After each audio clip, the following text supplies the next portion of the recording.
Pemirsa, insiden penganiayaan terhadap pecalang yang terjadi baru-baru ini mengundang keprihatinan banyak pihak.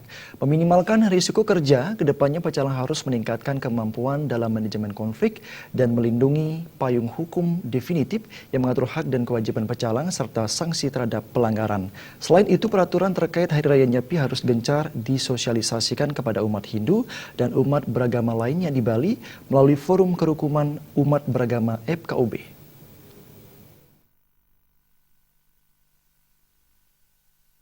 Insiden penganiayaan yang dilakukan oknum terhadap pecalang pada hari pengerupukan dan Nyepi lalu mengundang keprihatinan banyak pihak.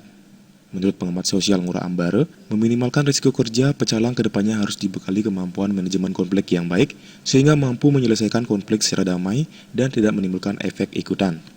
Pemprov Bali diharapkan membuat payung hukum definitif untuk melindungi pecalang yang memuat hak dan kewajiban pecalang. Tujuannya agar siapapun menghormati pecalang. Payung hukum itu juga sekaligus menetapkan sanksi-sanksi terhadap pecalang apabila bertindak di luar kewenangan. Pecalang memiliki tugas yang cukup berat. Seseorang harus memenuhi berbagai kriteria seperti budi pekerti yang baik dan sehat jiwa raga. Selain itu, hal terpenting mempunyai kualitas spiritual yang tinggi. Bila seluruh syarat itu dapat dipenuhi, barulah desa atau banjar menyatakan seseorang layak dijadikan anggota pecalang.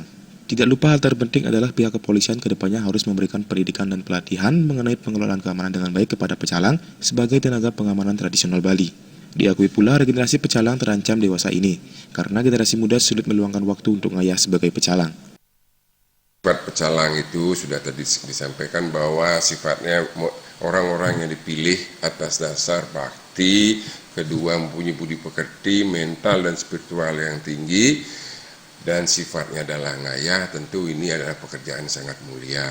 Tentu di lapangan juga ada hal-hal yang mungkin bisa terjadi. Harapan kita juga masyarakat bisa mengerti tentang pekerjaan pecalang sehingga bisa menghormati sedikit sehingga tidak terjadi konflik-konflik terjadi di masyarakat.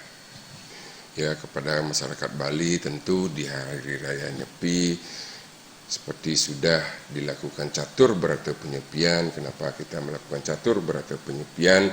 Karena kita sudah mengambil sari-sari kehidupan yang ada di Bali. Tentu kita sudah diberikan kehidupan, marilah kita sedikit mengikuti aturan-aturan yang di Bali.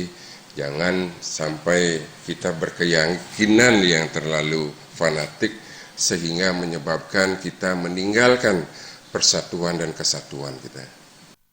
Selain itu, Ngurah Ambare menambahkan Forum Kerukunan Umat Beragama FKUB harus gencar mensosialisasikan hal-hal yang boleh dan tidak boleh dilakukan pada Hari Raya Nyepi. Dengan demikian, umat Hindu dan umat beragama lain di Bali mengetahui dan memahami peraturan selama perayaan Nyepi. Dengan demikian, gesekan-gesekan dan konflik menjelang maupun pada hari Nyepi dapat dihindari. Gong Krisna, Bali TV.